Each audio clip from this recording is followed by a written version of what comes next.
Cute naman siya. Simple lang.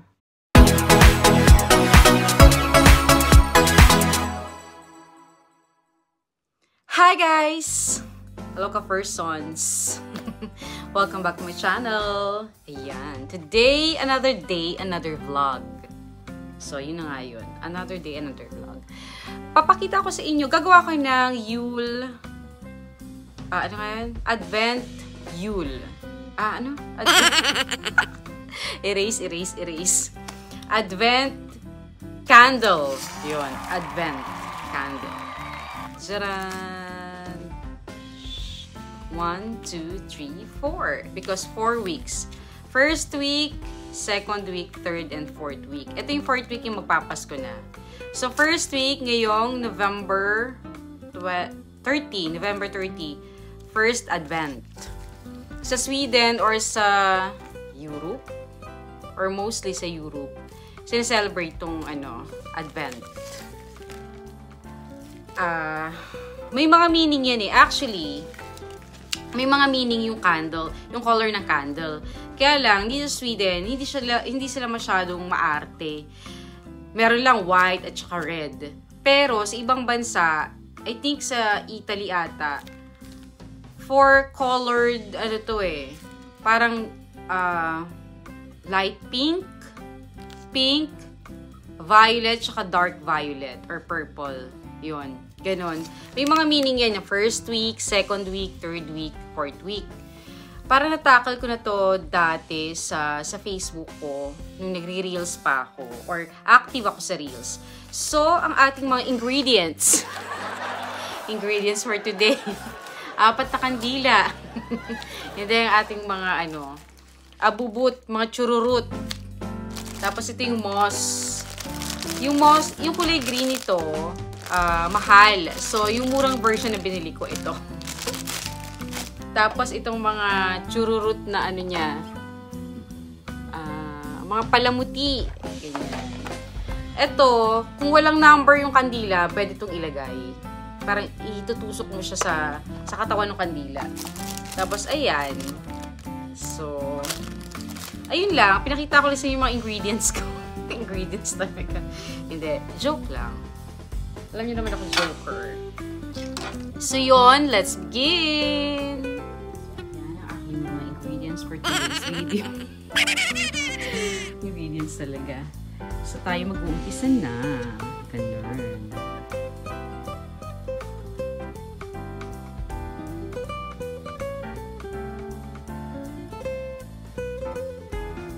Alright, let's begin. Do the unwrapping of the candles. Ayan, ilalagay natin siya sa kanyang holder. But, first attempt ko to kasi hindi siya pantay at hindi ako nagandahan sa kinalabasan ng kanyang decoration. So, ayan, lalagyan natin yung moss, diba? So, this time, naisip ko, mas magandang ganitong way para magawa siya, diba? Pero, hindi nga siya pantay-pantay kasi nga, mas makapal yung kusot o ano ba tawag dito? Yung damo, yung dry damo. Tapos, ayan, diba? Medyo nagugulahan na ako dyan. Sabi ko, ano ba to? Hindi maganda. Pero anyway, so, there's room for improvement. So, ayan, pinapakita ko yung mga chururut na hindi rin magkamayaw kung paano sila magkakasya dyan, diba? At saka hindi nga maganda, parang walang kulay, patay ang kulay. So, ayan, makita nyo dyan mamaya na hindi ako mapakali kasi nakikita nyo lang yung kamay ko, diba? Nabablock yung view, ano makikita ng viewer, diba? So, sabi sa sarili ko, hindi maganda to. Which is, ang hirap kasi kapag phone lang ang gamit mo at hindi camera na, o wala kang taga-camera, ang hirap, diba? Ang hirap mag-vlog ng ganitong style. So, pinapakita ko sa inyo bakit yung tail or yung tawag doon, yung alambre, ang haba. Asya, hindi ko rin alam kung paano ko siya ilalagay, ganyan. Kasi nga, iba yung aking decoration this year than the previous years. So, ayan. Diba? Puro ako ayan. So, sabi ko, ano ba to? uulitin ko na lang para masaya ang buhay at masiyahan ang aking viewers. Sa pinakita ko lang sa inyo na pag nagkamali, pwedeng ulitin. Pero may mga bagay na pag nagkamali, hindi na pwedeng ulitin, diba? So, yun lang yun. Lesson learned. Hi guys! Ayan. Inulit ko ang aking Advent calendar ba? Calendar kasi gusto kong sabihin. Advent candle. Ayan. Ayan siya. So, pinaliwanag ko na kanina. This is for 4 weeks. First, second, third, fourth. So, ayan. Tapos may moss tayo dito na matanda yung kulay. Kasi yung kulay green, na buhay, mahal. So, dun tayo sa mura. Dun tayo sa mumurahin lang. So, ayan. So, ang gagawin ko, ginawa ko na ito kanina. So, uulitin ko lang siya. Kasi nga, ang pangit. Napapangitan ako talaga. So, ulitin natin siya. Ganyan. Kasi hindi ko mailagay masyado yung mga dekorasyon niya kanina. So, ngayon, sabi ko, para naman maging presentable, ulitin natin, diba? So, ulitin natin. Ayan. Lagay ko sa mga gilid-gilid niya, yung moss. Ang tawag dito, lumot? Lumot, pusot, ano ba?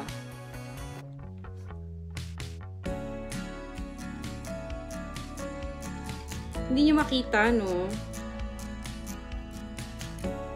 Kasi ang hirap mag-video.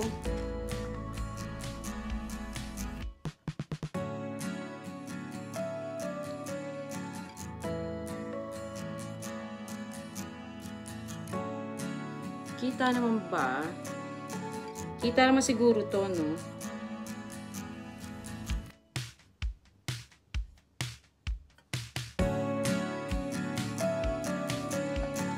Yan. Dami, ah.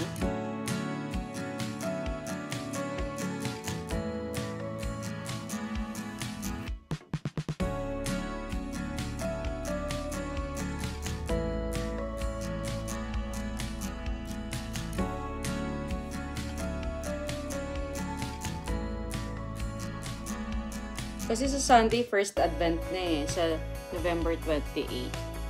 So, kailangan i-prepare na natin siya. Kasi, we're going to light it on the Sunday.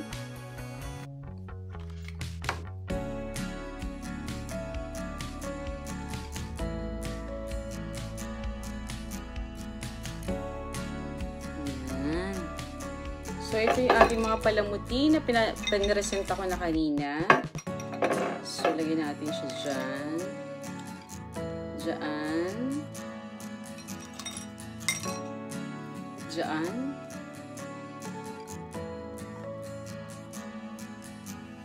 Ano ba maganda? Ganyan. Ganito na lang.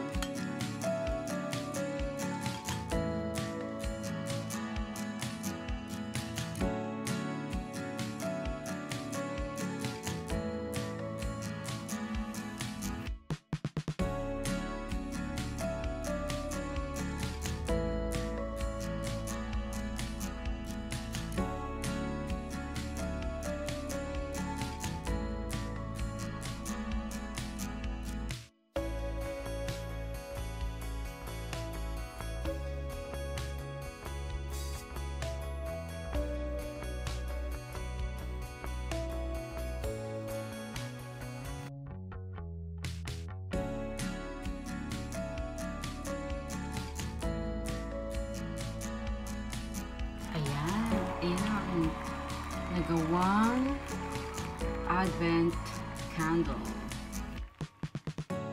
Diba? Andun si Santa, si Mushroom, Santa again. Diba? Ang cute. Kaya parang ano, si Santa nalasing. Nakasandal na siya. So, ayan lang siya. Ganyan lang kasimple ang ating Advent candle for this year, 2025. Ayan ang ating Advent candle. Nagawa ng inyong lingkod. At syempre, nanonood tayo sa sarili nating vlog, diba? Tapos dyan ang ating Christmas tree. At meron pa akong palawit doon. Ayan, tapos na ang ating masterpiece for today's video. Please like, share, and subscribe. And hit the notification bell para po pagka nag-upload ako, makikita niyo po kaagad na, ay, may upload siya. So, panonoorin natin. Ayan. So, yun lang po. Ayun po ako, oh. Ang dilim, no? Nagtitipid talaga ako sa kuryente kasi mahal ang kuryente pag winter. So, yun lang yun. Char. So, ayun. Thank you for watching. Have a nice day, evening, or whatever, wherever you are. God bless and bye-bye.